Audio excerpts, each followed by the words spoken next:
Sejak menjak ni banyak pula lah tomahan, banyak pula lah agenda lain, banyak pula twist plot, banyak pula pusingan U-turn dan banyak pula perkara apa yang tak melibatkan dengan KLHP bersasar ini, tetapi tiba-tiba keluar pula statement mengatakan KLHP for all.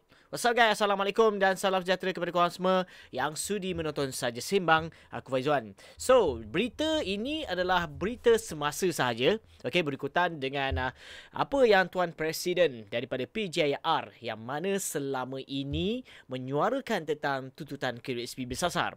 Tapi sebelum tu, bagi korang yang masih lagi belum subscribe ke channel ini, please klik button subscribe dan jangan lupa share dan juga like. Dan viewers di TikTok, jangan lupa follow.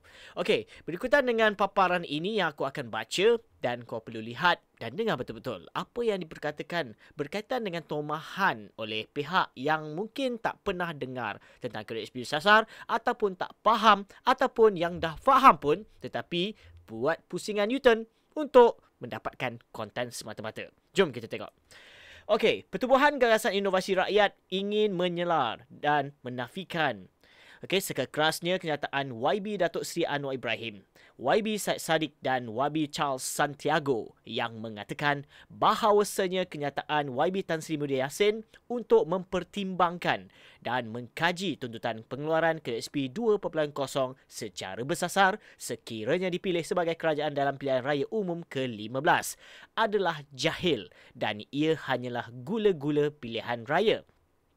PJR telah menerima aduan daripada 226,996 pencarum KLHP seluruh Malaysia yang memerlukan pengeluaran secara bersasar yang terdesak dan masih dalam kesusahan pasca pandemik. Jumlah aduan ini adalah sangat tinggi dan ia sepatutnya mendapat perhatian dari semua wakil rakyat. PJR telah memulakan tuntutan pengeluaran KLHP 2.0 secara bersasar berbulan lamanya dan telah bertemu dan bermesyuarat dengan beberapa pihak termasuklah Majlis Senator Malaysia, Ahli Parlimen dan Ketua Pemuda Parti. Terkini satu referendum telah dihantar kepada Duli Yang Maha Mulia Seri Paduka Baginda yang di-Pertuan Agong. PJR tidak akan sesekali berhenti dari memperjuangkan nasib dan membawa suara rakyat. Sebagai wakil rakyat, seharusnya semua ahli parlimen yang telah dan akan dilantik mengambil berat suara dan rintihan rakyat kerana itulah tugas sebenar anda. Ini setakat yang aku nak kongsikan kepada korang semua dan mungkin ada di antara korang nak lihat apa yang telah dimaklumkan menerusi referendum yang diberi oleh PJR kepada YDPA. Sedikit sebanyak yang aku boleh sharekan. Maksudnya isi-isi dia lah, supaya kita tahulah apa yang disuarakan oleh PJR. Kalau kita tengok sini, pencarum, antara faktor utama mengapa pencarum menuntut pengeluaran KLHP adalah seperti berikut. Yang pertama, pencarum tertekan dengan keadaan inflasi yang melanda negara. Dan yang kedua, masih ramai lagi pencarum yang kehilangan kerja dan sukar untuk mendapatkan pekerjaan baru. Dan yang ketiga, pendapatan pencarum tidak seimbang dengan liability yang ditanggung. Dan yang keempat, bekas pencarum yang berniaga tidak dapat membiayai kos bahan mentah dan tidak mendapat keuntungan yang seimbang. Yang kelima, kenaikan OPR telah menyebabkan ansuran pinjaman hutang meningkat dan membebankan peminjam. Dan yang keenam, harga barangan yang tidak dapat dikawal dengan sempurna dan agak sukar untuk dibendung kerana ia akan memberi kesan kepada pembekal dan secara tidak langsung menekan peniaga serta menekan kepada pengguna dan ini akan menyebabkan kuasa pembeli merudum. Dan yang ketujuh, kesan daripada pandemik, banyak industri IKS tidak dapat bertahan dan untuk recover daripada kerugian mengambil masa lebih 2 ataupun 3 tahun. 2 ke 3 tahun untuk break even dan ini akan menyebabkan pengangguran di Malaysia bakal meningkat. Dan yang ke-8, pada era endemik ini juga memberi kesan kepada rider-rider di luar sana kerana sudah kurang sambutan dan pengguna dan ini menyebabkan ianya sukar untuk menampung kos kehidupan kerana kebanyakan rakyat tiada pilihan terpaksa bekerja sebagai rider kerana kurangnya permintaan pekerjaan daripada sektor industri pelbagai.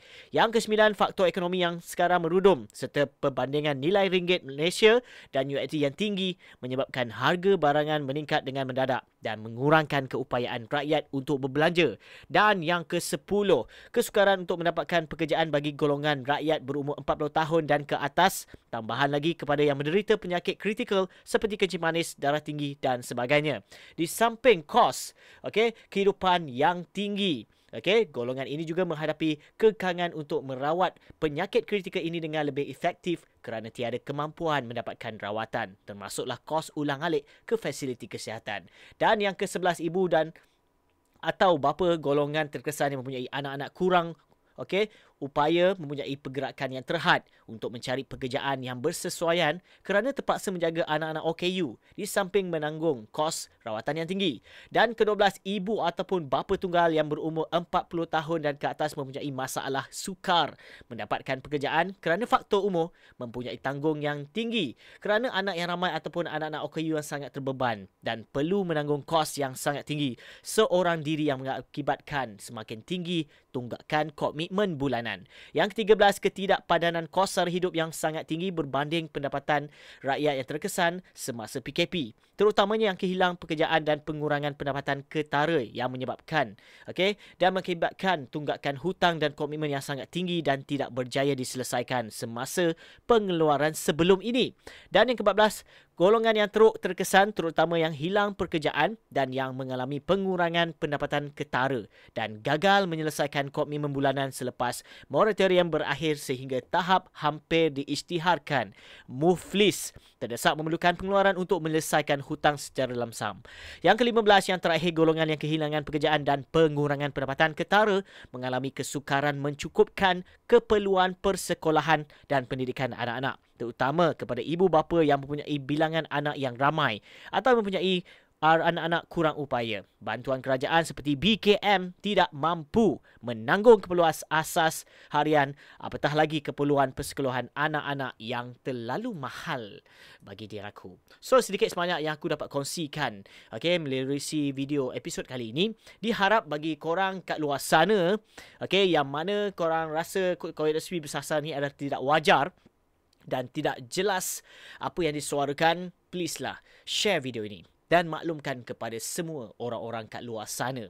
Lebih-lebih lagi mereka yang terlalu fanatik dengan politik ini. Aku tahu mereka ini adalah keturunan-keturunan parti politik tertentu. Tetapi please lah, cuba ambil yang positif. Cuba tabayun sikit. Siasat sikit siapa yang menyuarakan. Bagi yang sesiapa yang dah tahu tetapi yang telah membuat pusingan U-turn dan memberi video ataupun info-info yang mengaut, please lah sedarlah diri. Cubalah cari info dan sampaikan info yang betul-betul sahih. Itu saja perkongsian dalam episod kali ini. Diharap sikit sebanyak memberi info yang terkini daripada channel Saja Sembang. Bagi korang yang masih lagi belum subscribe ke channel ini guys, please klik button subscribe dan jangan lupa share dan juga like. Dan viewers di TikTok, jangan lupa follow. Aku Faizwan. Assalamualaikum.